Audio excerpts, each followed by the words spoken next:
जाऊन त्यांच्या समाधी स्थळाजवळ नतमस्तक होऊन त्यांनी नाक घासून छत्रपती संभाजी महाराजांची माफी मागितली मागे की अशा पद्धतीने त्यांनी स्वतःची तुलना छत्रपती धर्मवीर संभाजीराजांच्या बरोबर केली नाही तर त्यांच्यावर कडक कारवाई या सभागृहाचे कस्टोडियन म्हणून आपल्या माध्यमातून त्यांच्यावर कडक कारवाई झाली पाहिजे अशी आमची मागणी आहे।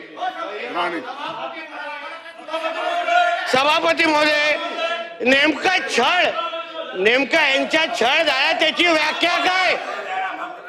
स्वतः लोकांची घरं तोडण्यासाठी हे तक्रारी करतात, केंद्रीय मंत्र्यांना अटक होण्यासाठी यांच्या फोन आणि यांचा छळ झालाय। अध्यक्ष महोदय, यांची सत्ता असताना हे लोकांची छळ करायचे, लोकांची घरं तोडण्याचे आणि यांची तक्रारी द्यायचे आणि यांचा कुठला छळ झालेला आहे? हे छळ करणाऱ्यापैकी आहे लोक, हे कुठल्या संभाजी महाराजांना तक्रार करतात, हे लोकांचे छळ करणार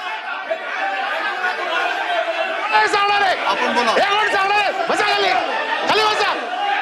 परब आपण बोला। अरे कोण आहे हे? कोण आहे? सभागृहाचं कामकाज 10 मिनिटांसाठी तहकूब करण्यात येत आहे।